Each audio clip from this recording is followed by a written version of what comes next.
प्रधानमंत्री नरेंद्र मोदी ने आज नेहरू का नाम क्या ले लिया, गोदी मीडिया को उनके भीतर एक महान राजनीतिज्ञ यानी स्टेट्समैन नजर आने लगा।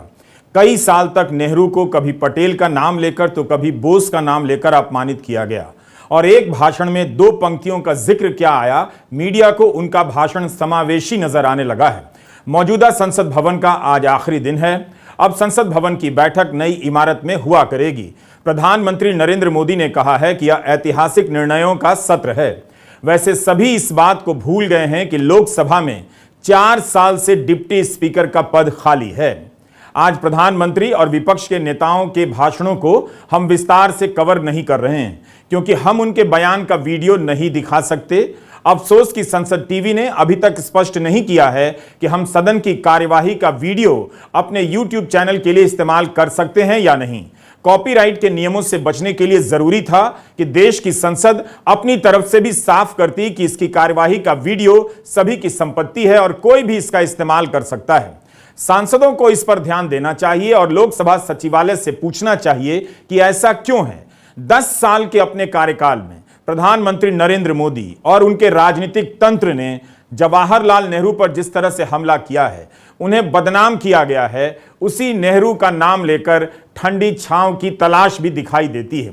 संसद के विशेष सत्र में प्रधानमंत्री मोदी का भाषण स्टेट्समैन की तरह था या नहीं, इसे लेकर गोदी मीडिया कभी कोई अवसर नहीं गंवाता। जब भी प्रधानमंत्री अपने भाषणों में ज्यादा से ज्यादा लोगों को याद करते हैं, गोदी मीडिया को तुरंत उनमें एक राजनीतिज्ञ नजर आने लगता है। प्रधानमंत्री और बीजेपी के राजनीतिक तंत्र की तरफ से और खुद प्रधानमंत्री की तरफ से 10 साल तक नेहरू को लेकर झूठ और नफरत के प्रचार के बाद 1 या 2 लाइन में उनके योगदान की चर्चा कर देने से क्या प्रधानमंत्री का भाषण महान हो जाता है। प्रधानमंत्री नरेंद्र मोदी ने कहा कि इसी सदन में पंडित नेहरू का द स्ट्रोक ऑफ मिडनाइट की गूंज हम सभी को प्रेरित करती रहेगी। आप जानते हैं कि 14 और 15 अगस्त 1947 की मध्य रात्रि को दिया गया नेहरू का भाषण दुनिया के ऐतिहासिक भाषणों में शुमार किया जाता है। 10 साल तक इस सरकार के दौर में नेहरू का कितना सम्मान हुआ है, आप व्हाट्सएप ग्रुप के अंकिलों से पूछिए, जिन्हें भेजे गए तमाम मैसेज में नेहरू को कभी मुसलमान तो कभी अय्याश बताकर पेश किया गया। दरअसल आज प्रधानमंत्री मोदी ने उन तमाम अंकिलों और आईटी सेल के वर्करों की मेहनत पर पानी फेर दिया। वे अब करें तो क्या करें। जिस नेहरू को बदनाम करने में उन्होंने दिन रात पसीना बहाया, जिनकी खातिर बहाया, वही अब कह रहे हैं कि नेहरू का वह ऐतिहासिक भाषण उन्हें प्रेरणा देता रहेगा। तो क्या प्रधानमंत्री का यह संदेश आईटी सेल वालों तक पहुंचेगा या नेहरू को लेकर जिस तरह कुप्रचार अभियान चलता है वह चलता ही रहेगा। प्रधानमंत्री मोदी ने यह भी कह दिया कि नेहरू जी के योगदान का गौरवगान सदन में होता है तो कौन सदस्य होता है जिसका ताली बजाने का मन नहीं करता। नेहरू की तारीफ से गदगद गोदी मीडिया तुरंत भूल गया कि 7 फरवरी 2022 को इसी लोकसभा में महंगाई पर बोलते हुए उन्होंने नेहरू का मजाक उड़ाया था और कांग्रेस की तरफ इशारा कर कहा था कि मजा लीजिए। प्रधानमंत्री के यही शब्द थे। यह प्रधानमंत्री का कथन है कि वैसे महंगाई पर कांग्रेस के राज में पंडित नेहरू जी ने लाल किले से क्या कहा वो जरा आपको मैं बताना चाहता हूं। पंडित नेहरू देश के पहले प्रधानमंत्री लाल किले से बोल रहे हैं। देखिए, आपकी इच्छा रहती है ना कि मैं पंडित जी का नाम नहीं लेता हूं, आज मैं बार बार बोलने वाला हूं। आज तो नेहरू जी ही नेहरू जी, मजा लीजिए। आज आपके नेता कहेंगे मजा आ गया।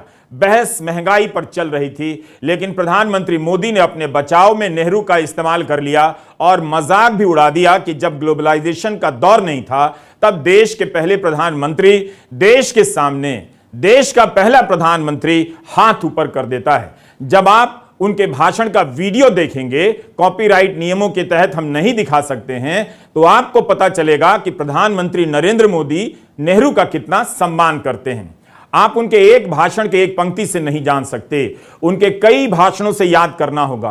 कर्नाटका विधानसभा के पिछले चुनाव में यानी 9 मई 2018 को प्रधानमंत्री नरेंद्र मोदी ने कह दिया कि जब शहीद भगत सिंह, बटुकेश्वर दत्त, वीर सावरकर देश की आजादी के लिए लड़ते हुए जेल गए तो क्या कोई कांग्रेस नेता उनसे मिलने गया। उन्होंने सीधे नेहरू का नाम नहीं लिया, मगर इशारा उसी तरफ समझा गया। उनके इस बयान के बाद लोग किताबें पलटने लगे और पता लगा कि नेहरू ने आत्मकथा टुवर्ड फ्रीडम में लिखा है कि वे भगत सिंह और जतिंद्र दास से मिलने गए थे। दिल्ली में अप्रैल 1929 में सेंट्रल असेंबली में बम फेंकने के बाद भगत सिंह और बटुकेश्वर दत्त लाहौर की जेल में थे।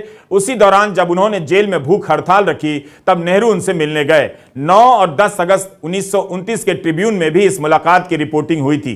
गोदी मीडिया आपको याद नहीं दिलाता है। ऐसा कोई मौका नहीं होता जब खुद प्रधानमंत्री और बीजेपी का तंत्र नेहरू पर हमला नहीं करता है। इसी 11 सितंबर को बीजेपी के ट्विटर हैंडल से एक ट्वीट किया गया।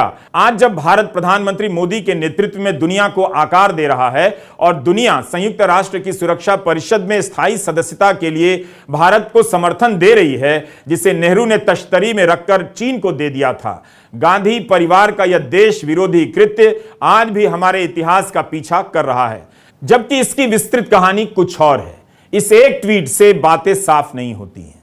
तो आप देखते हैं कि किस तरह से बीजेपी हर समय नेहरू को निशाना बनाते रहती है।